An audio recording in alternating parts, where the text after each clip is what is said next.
Welcome to Gossip About Gossip, powered by Hedera Hashgraph.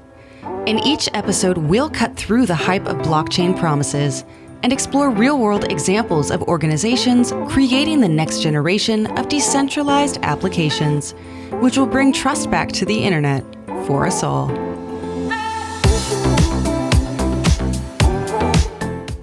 Hello, everyone, and welcome to the latest episode of Gossip About Gossip.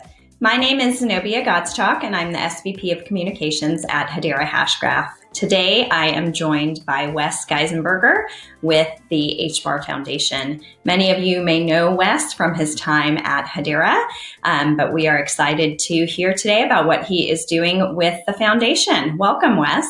I'm great, Zenobia. How are you doing? Good.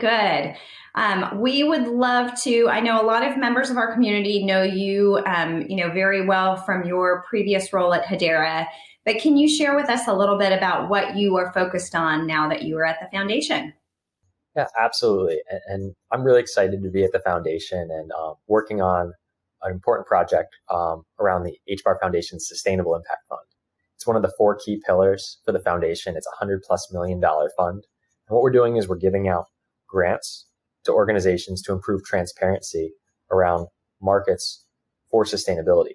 And what that really means is we're working with grant recipients to build open source infrastructure, platforms, and help deploy those platforms so that we improve the transparency of how we use DLT and DLT to get transparent assets on ledger.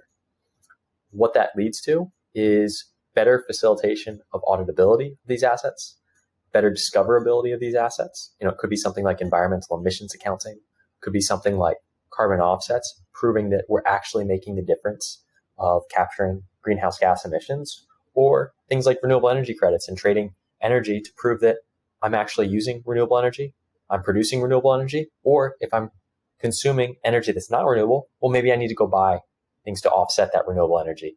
And those are the types of things that we're looking at, but it really doesn't just end there in these environmental markets. We're looking at this for water rights, biodiversity, conservation, and really anywhere within UN Sustainable Development Goals scope. And what we're hoping to do is have a really big impact on how the world sees these assets, not just as commodities, but as assets that have the full context of the audit trails that we can use DLT and Hedera specifically to improve at the speed of the real world with the security that Hedera brings to the table in transactions that can then be adopted to prove the impact we're making, whether it's at large scale companies like governing council members or individual entrepreneur levels where they have access to take small shareholder farms and get credit for things like carbon offsets that they're producing and get paid for the work that they're doing. And that's really what we're focused on. And those are just a few examples, but we're really excited about the impact that we can make here. Very exciting. And I know this is near and dear to your heart. Sustainability is a conversation that's happening across all different industries. Why was it important to specifically allocate funds, in the Sustainable Impact Fund from the foundation?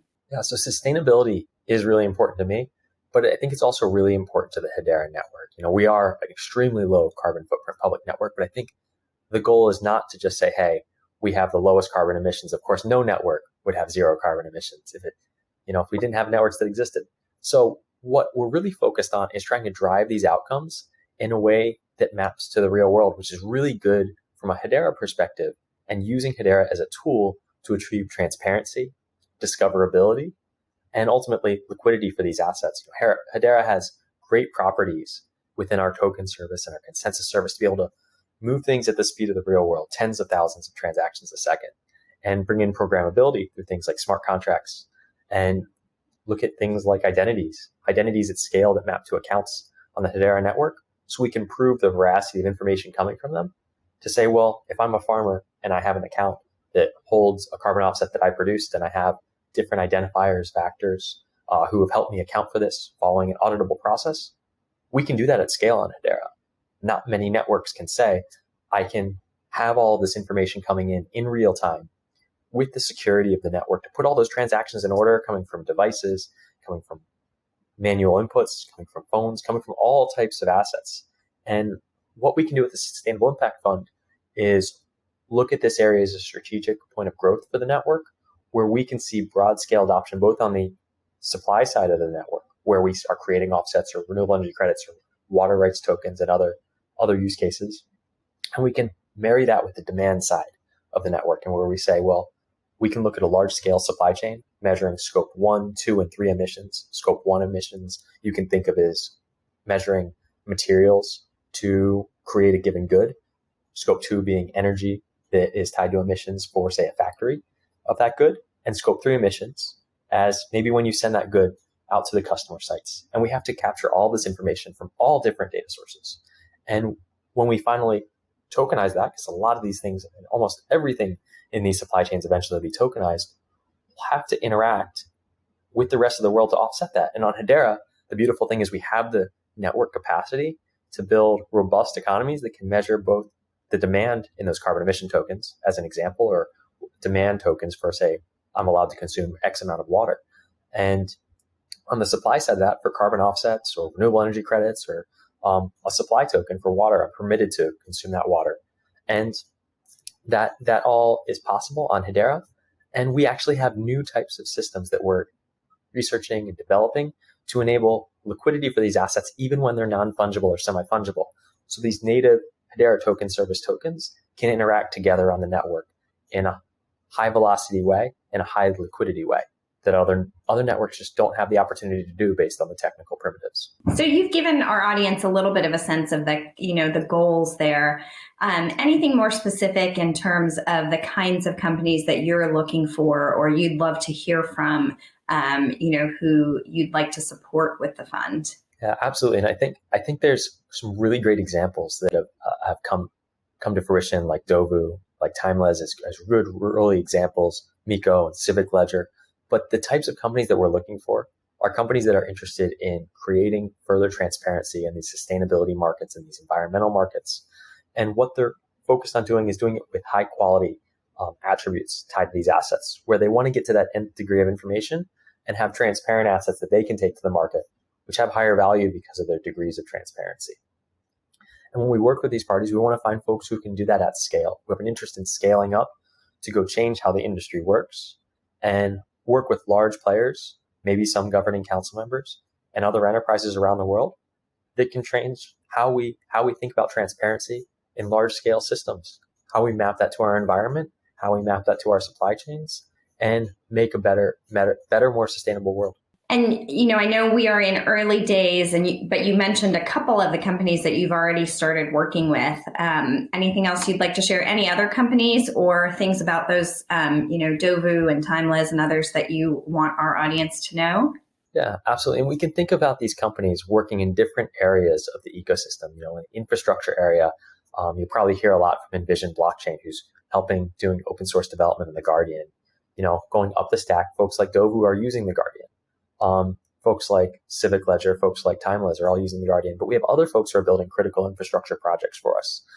We heard from Miko, who's building an Explorer and a decentralized identifier wallet to manage identities in what we call these trust chains to know the roles and actors of the ecosystem.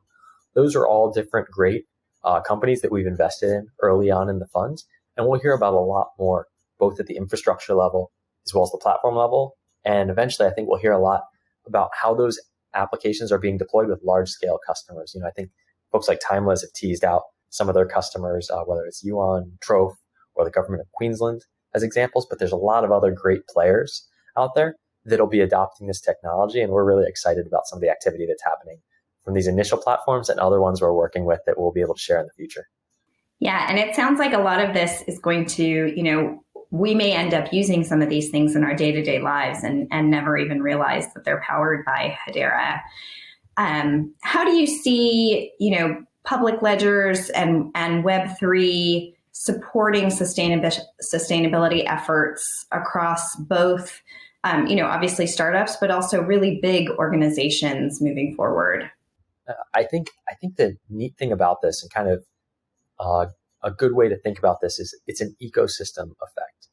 Not one company can solve for measuring all the emissions in the world. Not one company can even solve for measuring all the emissions of a single type in the world, let alone capturing data around sequestering carbon in 1,000 different ways in hundreds of different countries. That's not possible today. And so as we build a strong and robust ecosystem, these companies have to work together. We can think about the folks, that individual farmer who is capturing carbon. Maybe their credits are bought by members of the Hedera Governing Council. Maybe those credits are being bought by companies halfway around the world or even across town where they otherwise couldn't interact.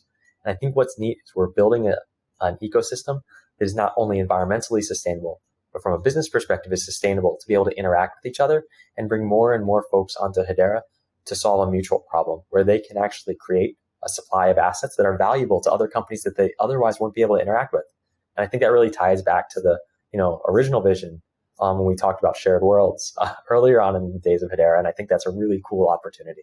Yeah, I think it's really exciting to hear even some of the early companies engaging and, like you said, using things like the Guardian, using other tools that have been built on Hedera and other frameworks, that those take time to put into place. But now that some of them are starting to be ready to use, you can build on the shoulders of those giants. Wes, thank you for joining us today. As we wrap up, is there anything else that you would like to share? And then also, if people are interested in working with you and with the Sustainable Impact Fund, where should they go? Absolutely. So I think one thing I want to share is this is really a fund that's here to change how the world works. We're trying to make the world more transparent, grow the sustainability economy, to build that transparency in a way that everyone can understand. And so we encourage everyone to engage. We encourage folks to go to the HBAR Foundation website, hbarfoundation.org, apply for a grant. But think about, as you're applying for the grant, how you're going to enable that transparency, how you're going to enable that better auditability, and think through the process of how we build those sustainable business models that can do so. That's something we're really excited about working with different companies with. And, encourage you to also engage with the projects that are out there announced in the community trying to make that change. Because, we've talked about Dobu, Timeless, Miko, Civic Ledger, and there's going to be many more. Engage with those companies because there's oftentimes opportunities to grow not just the platforms that don't exist, but the platforms that do. And so thank you, Zenobia, so much for having me. It's really great to be here. And I look forward to joining next time. Absolutely. Thank you, Wes.